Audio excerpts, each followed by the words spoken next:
C'è di nuovo il consigliere comunale Antonio Castorina fra le 5 persone arrestate nel secondo troncone dell'inchiesta sui brogli elettorali alle elezioni comunali del settembre 2020 a Reggio Calabria. Luigi Sbarra è il nuovo segretario generale della CISL, è stato eletto a scrutinio segreto dal Consiglio generale su proposta dell'uscente Furlan, con 168 voti validi su 173. Le lungaggini burocratiche della regione bloccano 8 laboratori privati pronti a sequenziare il virus per individuare le varianti. Ciò dilata i tempi e rende difficile il lavoro di tracciamento. E polemica sul ruolo dei medici di base nell'operazione vaccinale. Demandano all'ASP prenotazioni e lista degli aventi diritto. L'appello è del presidente della società di cardiologia, il professor Indolfi, che dice che le persone con malattie cardiovascolari hanno una probabilità di morire 5 volte superiore. Denuncia della minoranza al comune di San Fili, vaccini fatti ai consiglieri di maggioranza, nessun commento dal municipio. Una frana ha interrotto la strada di collegamento per Marcellinara, protestano i cittadini, siamo isolati. Il Cosenza sconfitto a Brescia, la Regina cade in casa con l'Empoli, notte da dimenticare per le 2 squadre calabresi di Serie B. I lupi da oggi in ritiro per preparare al meglio la gara di sabato con il Frosinone. Buonasera da Anna Franchino e ben ritrovati a questa nuova edizione in diretta del nostro telegiornale. In apertura parliamo di cronaca perché c'è di nuovo il coinvolto, il consigliere comunale Antonio Castorina fra le persone arrestate nel secondo troncone dell'inchiesta sui cosiddetti brogli elettorali alle elezioni comunali del settembre 2020 a Reggio Calabria.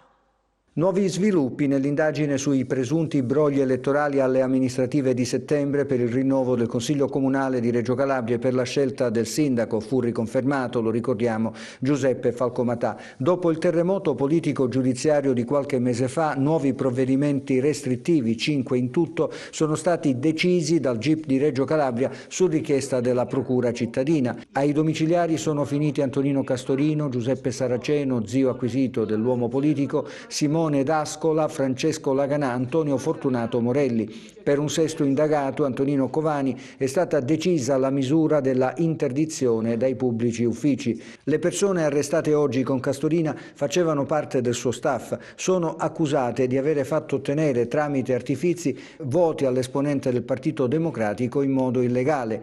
Le ipotesi a vario titolo infatti sono alterazione di voto, falsità ideologica in atto pubblico e abuso d'ufficio. Antonino Covani, da segretario della Commissione elettorale comunale, di cui era componente Antonino Castorina, avrebbe aiutato questo piano, da qui la misura interdittiva.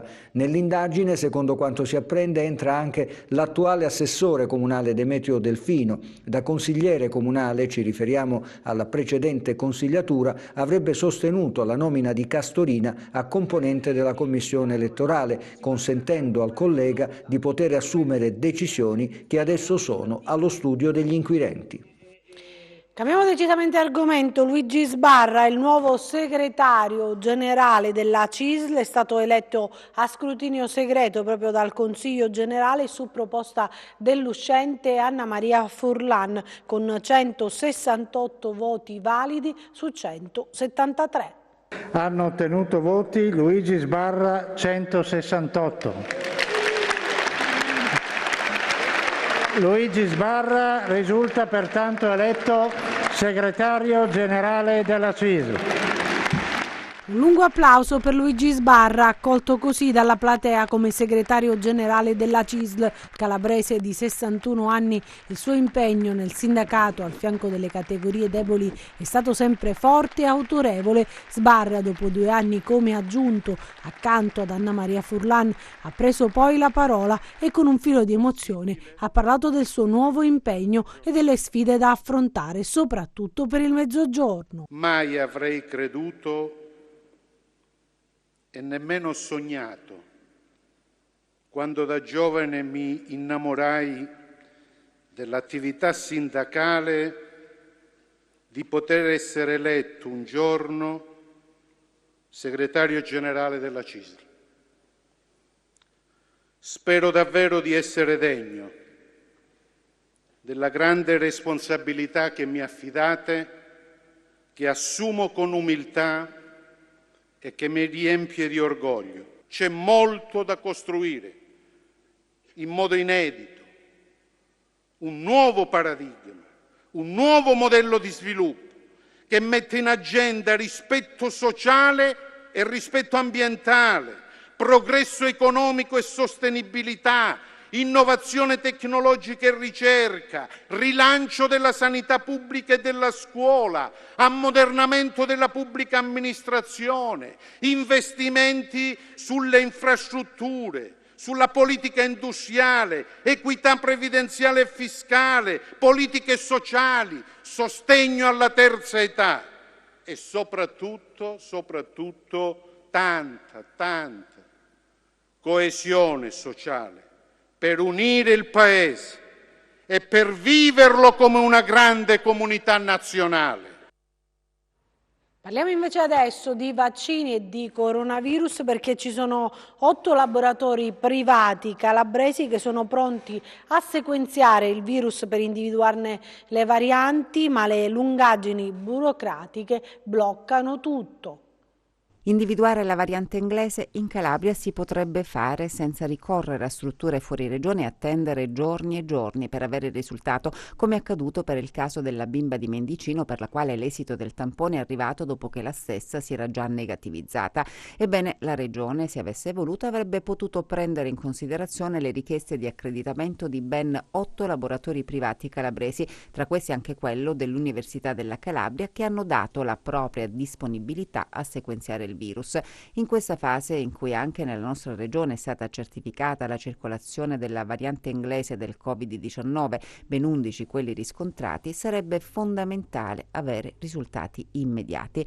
Ma al momento, si sa, i campioni vengono inviati a Roma o a Portici e chiaramente i tempi si allungano. Ora, perché nessuno ha inteso prendere in esame la disponibilità manifestata dalle strutture calabresi? Ci sono laboratori attrezzati e personale qualificato. L'Unical, ad esempio, è in grado di dare il risultato in 24 ore. Eppure si continua a perdere tempo. Belcastro, prima di essere sospeso, aveva avviato le procedure per giungere al completamento dell'iter burocratico. Alcune strutture avevano acquistato le attrezzature necessarie, adesso però tutto è fermo. I tempi sono biblici e chissà se i laboratori che avevano dato la loro disponibilità sono ancora della stessa idea.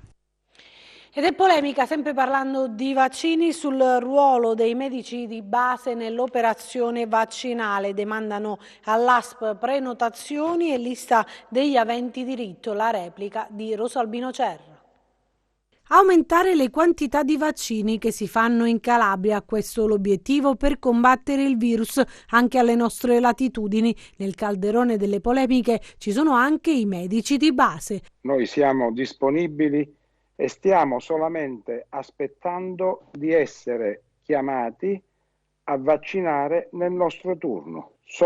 Abbiamo firmato il giorno 19 un accordo nel quale abbiamo dichiarato che siamo disponibili a vaccinare. Chiaramente lei capisce bene che questo vaccino può essere fatto solo nei centri vaccinali, perché ha delle caratteristiche peculiari che non consentono né il trasporto agevole né la manutenzione del vaccino all'interno di frigoriferi, diciamo tra 2 e 8 gradi per molto tempo. Quando avremo il vaccino Johnson, presumibilmente potremo farlo anche nei nostri ambulatori. In questo momento abbiamo bisogno di farlo nei centri vaccinali. Allora, i centri vaccinali, chi li deve predisporre? I medici di famiglia? Per favore, centri vaccinali deve predisporre il distretto, gli uffici di igiene, l'azienda sanitaria, che dal 19 ne hanno predisposti veramente una misura esigua. Cosenza partirà credo nei prossimi giorni, grazie anche all'impegno, devo dire. Io ho sentito stamattina l'assessore Vizza. Cosenza mi ha mandato le foto, è tutto pronto, manca solamente che il distretto e l'azienda sanitaria ci convochi. Quindi io questa polemica non capisco. Vorrei che le mancanze, le carenze e la difficoltà organizzativa che hanno le aziende venga scaricata sui medici, che in questo frangente veramente non c'entrano nulla. Le dirò di più: i medici di famiglia dove c'è una forma organizzata, nel caso specifico a Catanzaro, hanno vaccinato di sabato e di domenica. Di sabato e di domenica. Dobbiamo fare i medici, poi chi organizza il servizio è l'azienda. Noi non possiamo sostituirci all'azienda nell'organizzazione del servizio. Io sto aspettando ancora oggi, dopo 2 mail inviate al distretto, di sapere quale giorno devo andare a vaccinare. Ma l'aspetto organizzativo non dipende dai medici di famiglia, dipende dalle aziende. Sulla questione degli elenchi dei pazienti da stilare, sentite cosa dice il segretario regionale della FIMG. Noi non dobbiamo stilare nessun elenco, noi dobbiamo dire, solamente nei limiti di quelli che sono gli aspetti legati alla privacy, i pazienti che hanno necessità di essere vaccinati a domicilio perché non sono trasportabili. Dopodiché non c'è bisogno veramente di nessun elenco. Chiariamo questo discorso perché è molto, lo sento dire da più parti. Il medico non deve mandare nessun elenco, è il paziente o il parente del paziente che lo può aiutare, chiaramente si tratta di persone anziane, che deve telefonare al numero che noi collaboriamo nel rendere pubblico e a questo numero sarà prenotato. Una cosa di una semplicità unica e che però deve permettere poi al paziente di accedere alla vaccinazione. Il problema in questo momento non è la prenotazione, il problema è che ci sono ancora tante zone della Calabria, inclusa Cosenza, dove ancora il sistema organizzativo langue e questo è il punto.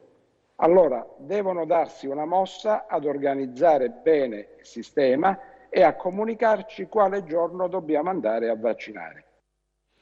E da Cosenza nel Reggino, perché c'è stata una terza tappa a Melito Portosalvo della conferenza dei sindaci del territorio metropolitano, fra i temi affrontati appunto il piano vaccinale. Il Palazzo Municipale di Melito Portosalvo ha ospitato la terza tappa della conferenza dei sindaci in seno all'ASP di Reggio Calabria. I primi cittadini del territorio metropolitano chiedono un maggiore coinvolgimento da parte dell'azienda sanitaria provinciale su tutte le questioni che toccano da vicino il diritto alla salute, ad iniziare dal piano vaccini. La città di Reggio Calabria ha offerto la disponibilità degli spazi del CEDIR per aumentare le postazioni vaccinali. Lo stesso modo faranno anche gli altri sindaci dei comuni della città metropolitana in sinergia istituzionale, dando la loro disponibilità all'ASP. Accanto a questo però, come richiesta al termine di questo comitato, conoscere qual è il piano vaccinale e come intende l'ASP continuare la campagna vaccinazioni, come intende anche la Regione continuare la campagna vaccinazioni una volta concluse le vaccinazioni per le categorie cosiddette più a rischio. La conferenza dei sindaci ha analizzato le diverse criticità presenti sul territorio. Manca l'attuazione dell'atto aziendale del 2017. Ci fosse la realizzazione dei punti previsti nell'atto aziendale non saremmo oggi qui a discutere. Questa sintesi, che verrà non prima della metà del mese, dovrà servire per l'incontro finale che la conferenza dei sindaci dovrà tenere con il commissario Longo al fine di ristabilire quelle che sono le necessità per garantire i livelli essenziali di assistenza. Nell'area grecanica noi abbiamo attualmente alcuni reparti, addirittura interi reparti previsti nell'atto aziendale, che non sono funzionanti. E al via anche le vaccinazioni a Castrovillari, sentiamo proprio cosa ne pensa il direttore sanitario del distretto Esaro Pollino di Leone. Anche a Castrovillari è partita la campagna di vaccinazione per gli ultra ottantenni che sono stati accolti nei locali del reparto di ortopedia dell'ospedale della città del Pollino dal personale della Croce Rossa italiana. Così, dopo la fase che ha interessato il personale medico e sanitario, è stata la volta degli ultra ottantenni, per poi procedere a coprire la fascia fragile con la supervisione del direttore del distretto sanitario Esaro Pollino, Francesco Di Leone. In alcuni comuni abbiamo quasi già finito.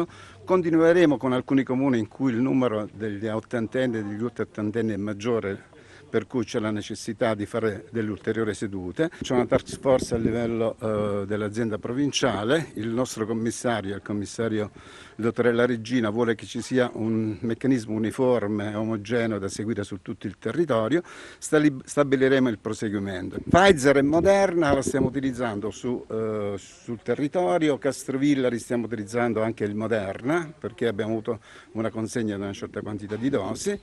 Abbiamo già un deposito per quanto riguarda l'AstraZeneca che interesserà le persone fino a 65 anni di età. Dovremo soltanto vedere quando iniziare, sempre su indicazione della task force provinciale, e iniziare sia con le forze dell'ordine, con gli insegnanti, cioè con tutti coloro che hanno diritto a quel tipo di vaccino. C'è una volontà da parte di tutti di dare delle risposte ai cittadini. Speriamo che questo spirito continui nel tempo perché riusciremo a risolvere tutta una serie di problemi, non soltanto sanitari, per il nostro territorio. Sentite adesso l'appello del presidente della società di cardiologia, il professor Indolfi, che dice che le persone con malattie cardiovascolari hanno una probabilità di morire 5 volte superiore. Priorità ai soggetti fragili per la vaccinazione anti-Covid. L'allarme lanciato dal direttore della cardiologia del campus Università Magna Grecia di Catanzaro, il professor Ciro Indolfi, presidente anche della società di cardiologia. Nell'ambito delle vaccinazioni non è stata prevista una priorità per quelli che sono i pazienti fragili, cioè i pazienti che hanno patologie cardiovascolari, che hanno patologie ematologiche ed oncologiche. E cioè quello che noi sappiamo oggi da alcuni studi che sono stati pubblicati proprio in questi giorni è che se un paziente con scompenso cardiaco viene colpito da Covid ha una probabilità di morire doppia rispetto a una popolazione normale. Quindi abbiamo delle risorse limitate, il numero di vaccini non è sufficiente per tutti ed è logico ed è anche giusto effettuare una priorità, una scala, mettendo all'apice di questa priorità i soggetti soggetti con gravi patologie, perché anche un paziente giovane che ha gravi patologie come uno scompenso cardiaco o un'ipertensione polmonare ha un rischio di morte maggiore di quello di un ottantenne sano. Vedo abbastanza difficile una vaccinazione rapida di questi soggetti a rischio, però insomma anche come Società Italiana di Cardiologia che rappresento, noi abbiamo lanciato questo allarme, cioè la necessità di proteggere queste categorie deboli. Parliamo invece del bollettino regionale perché aumentano i positivi in Calabria, ci sono 4 nuove vittime che portano il totale a 697. Sono 230, più del doppio rispetto a ieri, nuovi positivi in Calabria nelle ultime 24 ore, 2.953 i tamponi eseguiti. Le persone risultate positive al coronavirus dall'inizio della pandemia nella nostra regione sono 38.363, quelle negative 518.848. I casi confermati oggi sono così suddivisi: 61 a Cosenza, 60 a Catanzaro, 10 a Crotone, 19 a Vibo Valencia e 80 a Reggio Calabria. In leggera crescita i ricoveri in area medica, se ne registrano 201, mentre restano stabili quelli in terapia intensiva che sono 20. 4 le vittime, una nel Cosentino e 3 nel Reggino. E San Fili è stato il primo comune a vaccinare gli ottogenari. Oggi i consiglieri di minoranza invece denunciano irregolarità proprio nell'erogazione del siero. Intanto la Calabria resta fanalino di coda nelle somministrazioni delle fiale. San Fili è stato il primo paese della provincia di Cosenza a dare l'avvio al piano vaccinale dedicato agli over 80.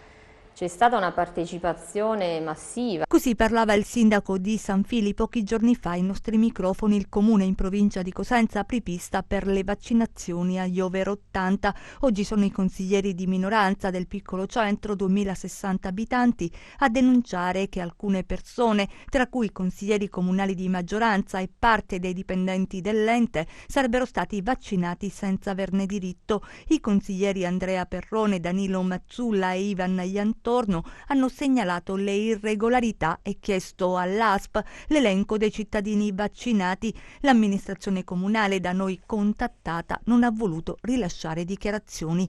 Intanto sul fronte vaccini la Calabria resta ultima con 107.590 vaccini somministrati rispetto a 193.580 dosi consegnate, inoculati in sostanza il 55,6% delle fiale. In Calabria si procede a macchia di leopardo, campagna vaccinale avviata nelle città capoluogo, e in provincia di Cosenza alcuni comuni procedono spediti, l'esempio di Rattarico, Rotagreca, San Martino di Finita e San Benedetto Ullano. Poi sul Pollino, Civita e Morano. Sul fronte della Sila, Spezzano della Sila, domani comincerà Castrolibero, fermo Casali del Manco che sta raccogliendo le adesioni. Poco utilizzato il vaccino di AstraZeneca somministrato a personale docente e forze dell'ordine. Sul fronte dei contagi resta la zona rossa fino al 17 marzo, Adriatico, da Saggero, Carne e Sorianello nel Vibonese. A spaventare la variante inglese, di cui sono stati accertati in totale 11 casi. Ed è un medico di famiglia di 75 anni, Mombo Rombolà, positivo al Covid, è morto proprio ieri a Drapia, nel Vibonese, dopo che pochi giorni fa era morta la moglie, anche lei positiva. Si trovava in ospedale dove era stato ricoverato a causa proprio di patologie aggravate dal Covid. Adesso parliamo di disagi a Marcellinara per la chiusura dell'ex statale 280 a causa di un crollo del muro. Da oltre un mese i residenti chiedono la messa in sicurezza e la riapertura dell'arteria viaria. Questa è la strada provinciale 168, ex statale 280. Da oltre un mese è chiusa a causa del crollo di questo muro. Siamo a Marcellinara, nel Catanzarese. Enormi disagi per chi vive in questa zona, famiglie e operatori commerciali che chiedono interventi immediati per la messa in sicurezza e la riapertura del tratto di strada. Della chiusura di questa strada a noi ci ha penalizzato, forse più del 50%. Qua sotto ce ne sono tanti altri, abbiamo delle aziendine, abbiamo dei negozi di agricoltura e quant'altro. La competenza è dell'amministrazione provinciale, ma perché ancora non si interviene? Noi abbiamo realizzato quello che era nelle intese al fine di consentire ora all'amministrazione provinciale il rifacimento e la messa in sicurezza del muro, anche perché non possiamo più permetterci una strada provinciale chiusa con quello che ne consegue per il disagio dei cittadini. E poi, non ultimo, bisogna sottolineare come questa arteria stradale è l'unica via alternativa alla statale 280. Ecco perché proprio per questo motivo ho voluto scrivere anche al prefetto per un intervento e per sensibilizzare l'amministrazione provinciale ad intervenire al più presto. Noi siamo qui, siamo disponibili. Parliamo di calcio, iniziamo proprio dai risultati della Serie C, Girone C, perché nelle gare che si sono giocate oggi nel turno infrasettimanale 0-0 fra Foggia e Vibonese, mentre è stato sconfitto in casa il Catanzaro dall'Avellino di Braia. Invece in Serie B non è andata bene alle due calabresi, Cosenza e Reggina. Sconfitta sicuramente meritata. No, più che il primo tempo, poi la ripresa. Entrare alla ripresa e prendere subito gol sul piazzato ti fa un po' arrabbiare. Sconfitta meritata, ammette Roberto Chiuzzi. Il Cosenza perde la quarta partita su 4 giocate con il Brescia negli ultimi campionati di Serie B, ma se nelle altre circostanze poteva recriminare sulla prestazione o su altri fattori come sfortuna e sviste arbitrali, stavolta paga dazio per la prova opaca offerta soprattutto nella seconda parte della gara. A voler proprio cercare un alibi, nel contesto di un arbitraggio all'inglese, sono sembrate severe 2 ammonizioni rifilate dal direttore di gara Ghersini al capitano rossoblù Angelo Corsi, espulso in una fase cruciale del match, con il Cosenza impegnato nella ricerca del pareggio dopo il vantaggio siglato da Bjarnason sugli sviluppi di un corner, o meglio sull'amnesia ricorrente che ha causato non pochi danni ai rossoblù in questa stagione. Ma non basta, stavolta i lupi non hanno convinto, perdendo la gara senza dare l'impressione, come è successo in altre occasioni, di saper reagire lottando fino alla fine. Una brutta serata, così come capita a volte, e si spera mai più, visto che la classifica impone di evitare brusche frenate e anzi di accelerare, quasi come nel finale della scorsa stagione. Il mesto finale della gara del Rigamonti, aggravato dal rocambolesco raddoppio di Aie, ha spinto la società ad anticipare il ritiro che precede la gara di sabato con il Frosinone, sfida che dovrà vedere un Cosenza diverso nello spirito e nel risultato. Fallisce l'esame di maturità alla Regina, che cede di fronte alla capolista Empoli in serata di grazia alla squadra di Dionisi, capace di liquidare con 3 reti l'11 di Baroni, che ferma la sua corsa dopo 7 risultati utili consecutivi. Gli Amaranto stavolta non sono riusciti ad annullare il gap tecnico con l'avversario, che ha avuto vita più facile del previsto. Lo dimostra la semplicità con cui sia Olivieri nel primo tempo che Mancuso nella ripresa hanno trovato la via della rete. Di Matos il 3-0 che ha chiuso la gara. E vediamo adesso la nostra rubrica sulla borsa.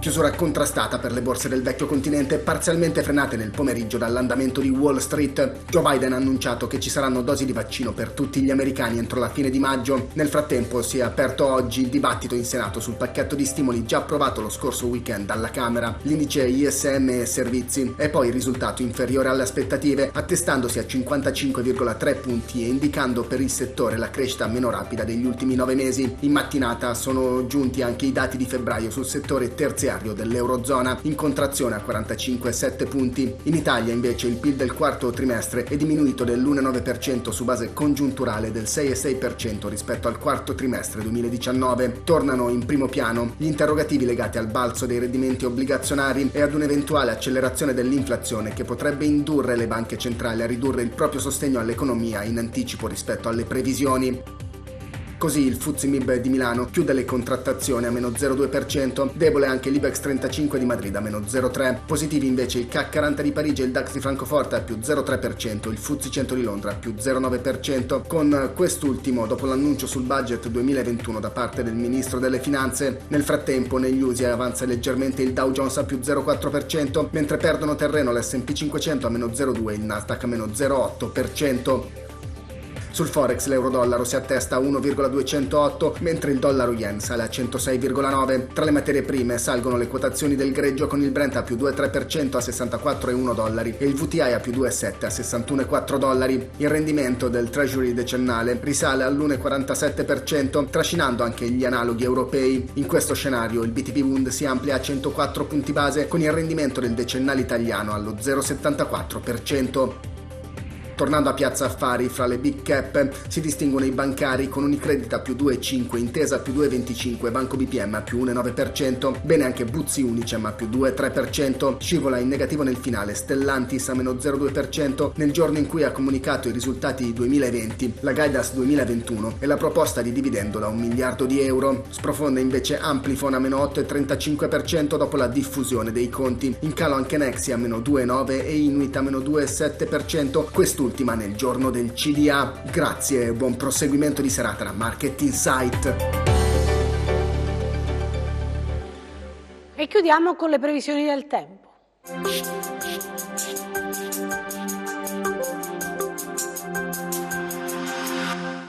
Nella giornata di mercoledì l'alta pressione è posizionata con il suo massimo proprio sull'Italia, prima di ritirarsi gradualmente sotto l'azione di una perturbazione che scenderà dal nord Europa, interessando da venerdì soprattutto l'Europa centro-orientale. Domani cielo sereno o poco nuvoloso col passaggio di innocue velature, temperatura grossomodo stazionarie. Domani mar Tirreno quasi calmo o poco mosso sotto venti deboli di direzione variabile, mar Ionio poco mosso con venti che dal pomeriggio si disporranno dai quadranti meridionali moderati. Per ulteriori approfondimenti vi rimando al sito www.meteoincalabria.com e alla nostra pagina Facebook Meteo in Calabria. Anche per noi è tutto, io mi fermo qui, grazie per averci seguito e buon proseguimento con i nostri programmi, arrivederci.